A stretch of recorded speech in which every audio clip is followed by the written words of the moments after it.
everything? Everything is going exceptional. I missed you guys. We've missed you too. It's been just over a year since we spoke last. Tell us a little bit about what you've been up to in the last 12 months.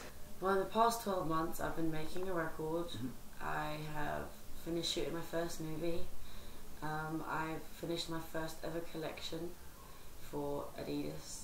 I have to pronounce it like that because that's how you pronounce it. I have honestly just been doing me, getting the shows ready. Yeah. Cool. So we're like your new single, I Will Never Let You Down, of course produced by Calvin Harris. Yes. It fuses the soulfulness in your voice with big pop production. Is that what we can expect from the album? I think this specific record, I released it because it felt really good to me, and it represents, you know, love that you can dance to. That's what I like to call it. You know, when I heard Whitney Houston's How Will I Know, and when I heard that vacuum cleaner, you know, I always felt like there was something missing, and that's the relief of kind of freedom when you hear music. And you know that feeling you got when the chorus dropped and that Whitney Houston, she was the queen of doing love songs you can move to. And I just wanted to do that, you know, and that was our inspiration, and I hope that's what comes across, you know, when people hear the record. And you'll see what I mean when you listen back with that reference. You'll see what I was talking about. But the whole record is basically about that. It's about the honesty and having love songs that you can move to. And I'm in a really good place at the moment. And you know, the fact that me and Calvin worked together, which was not planned, was really good because we didn't plan it. So, you know. Cool. And we hear that beyond Calvin, you've kind of teamed up with other special people on the album as well. Yes. I've heard some mentionings of apparently Prince. Yeah, Prince is on the record. We wrote a song called Pink Champagne. It was originally called Be With Me, which he sent me the best. It was like a poem, you know. It was so beautiful. I was like, the world has to hear this, or at least hear the words. And so we made a song, and I'm really excited about it. Does he feature on the track? He's a part of the track, yeah. Okay. Who else have you worked with?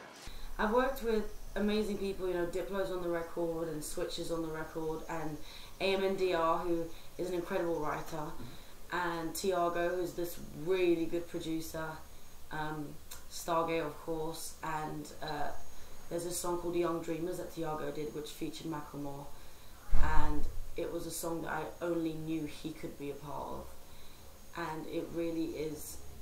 I'm just so excited about this record because everybody on it is on it for a reason. It wasn't like, oh my god, we need features because features are cool. It was more like, I think this person should be on this record because he suits it and it fits and it works. So it wasn't like, who can we get on this album to be cool? You know, it wasn't like that at all.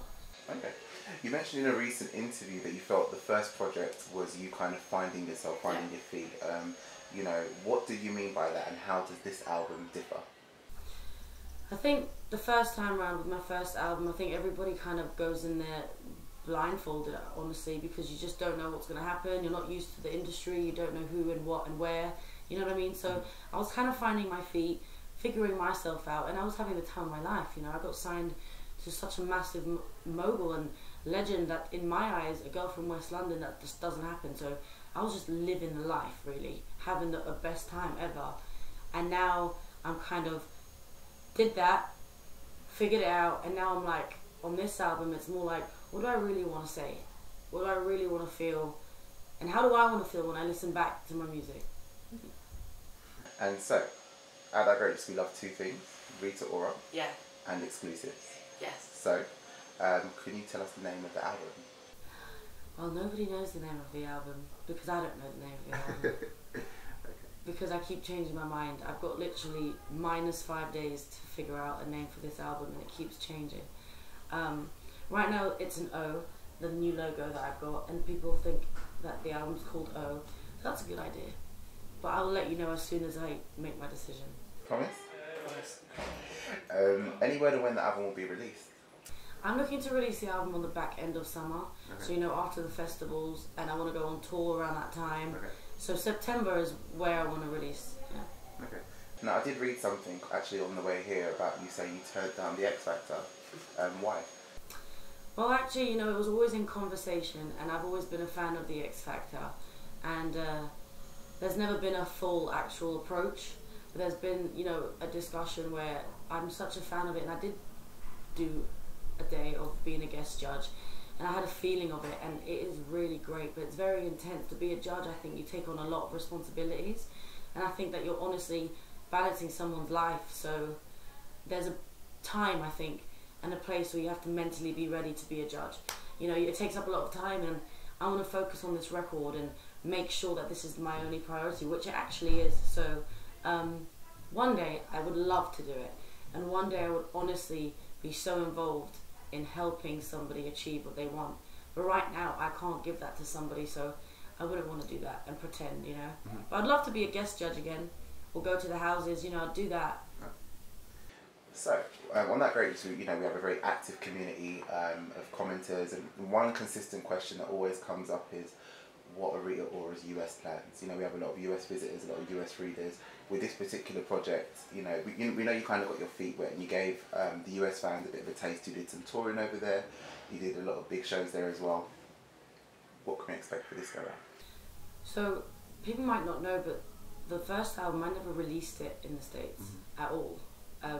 That was my decision, partially because I just didn't think I was ready yet. I didn't think that, I know it might have looked a bit selfish, but I honestly wanted to save it for when I felt like, alright, I think America, because America's daunting, you know, it can be very scary kind of not being from there and wanting to achieve it, and I feel like I wanted to do it right. It just, that album for me didn't feel right, you know, and so this album, I'm not backing down. Okay. I'm just going to go for it, and I just have to wait and see what happens once it's out there, you know, you just got to let it be. But yeah, America for me is like everybody else that's not from there. It's something that everybody wants to crack, you know, but I think you just have to let it run its course. So are there any like US plans in place? When will US fans maybe? I mean, I'm going to do, honestly, in the US I'm going to do another tour. I'm going to, you know, do the TV shows. I'm going to honestly have a great kind of strategy, and I'll take up more time because I'm going to have to be there and, you know, do it properly. Okay, cool. You know, it's well documented that you're a banner act at Jay-Z's Roc Nation. What's it like working with him, and how instrumental is he in the making of this particular project? Jay's always involved. I think Jay always, what's great about him is that he always knows what's going on at all times. Like, he might physically not be there, but he knows what's happening. And with this project, we've overlooked, you know, what I said about me wanting to do love songs you can dance to and letting go. And I went in there saying, I miss that feeling I got from Whitney Houston, and I miss that feeling I got from music. You know, the fact that you can release yourself, and that's what we went into the studio with. So there's always yeses or nos, or change that picture, or fix that font, or no, that's not the right director, or, you know, things like that. But it's everyone's involved, everybody on the team now. Okay, so on the topic of Jay, his wife Beyonce is obviously one of your biggest inspirations. I know I've heard your version of Say My Name a few times, which was really good, by the way. Thank you. You're welcome.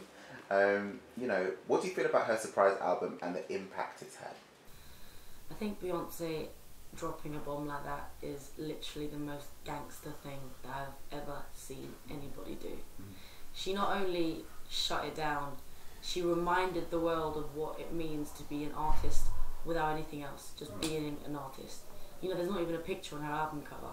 You know, it's all about the music, and the fact that she did videos, which I actually have no idea how she had the time to do all those videos, but she did it, and was a mum, and was on tour. I mean, what's going on in the world?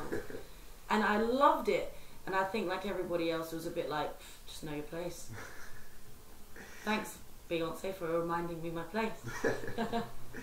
Okay, kind of shifting gears a little bit. For all the glitz and the glamour, the industry has quite a dark side to it. Yeah. How do you deal with negative comments and stressful days and things like that?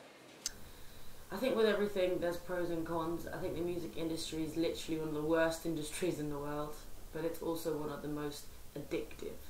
I think that's what it is. On the bad days, you just can't show anybody. I mean, it's so tough, and you want to sometimes like hide in a room and cuddle up in a ball, but you can't.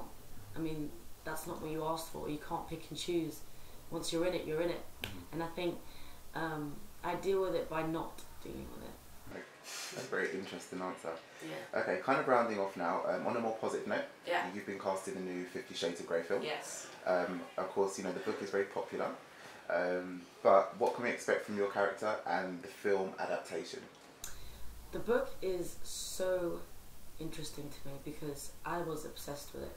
So even before I even knew they were doing a movie, you know, I read all 3 books. So to be a part of it is so exciting for me because it's like everybody's gonna watch it. Even if they don't want to, they're gonna watch it because everyone just wants to know, like, what is it about the book? What was it about the movie that when you see it, and the way that they shoot it, I think explains a lot. I mean, I've been sworn to secrecy because it's a big movie, but I can say that it's something worth going to see. Adidas, Rimmel, and now Marks and Spencer. You know, you've got quite the brand hustle. Oh, thank you. You're welcome. How important do you feel it is today for artists to be more than just artists? I think it's anybody's opinion to become an artist and how you want to become an artist, but there's a way of doing it and everybody's different. You know, I think everybody has the right to express their artistic integrity, and mine is visually just as it is musically. And I think I've learned that from, you know, artists like Madonna. You know, the fact that I saw a documentary of hers recently, I rewatched it, called In Bed with Madonna, and the way her work ethic is, you know, she has her fingers in all the pies. And I think that's so important to know everything from, you know, what you're spending, you know, to what you're doing, what you're feeling, how you want people to perceive you, who's directing it, whatever the cause is. It's kind of like putting your own money into things. That's what's important. So I loved it. I think that's very important to me, being everywhere, anywhere, and knowing what you're doing. So that's what is important to me. Okay, thank you. And final thing, when we got on our way here, we say we're interviewing Rita Ora, and all your fans kind of swarmed our Twitter, swarmed our Facebook, and one thing they did ask for was a brief a cappella of the new song. So is that possible? Yeah. When you say you've had enough and you might just give it up, I'll never let you down. Thank you. Thank you. Cool. And that's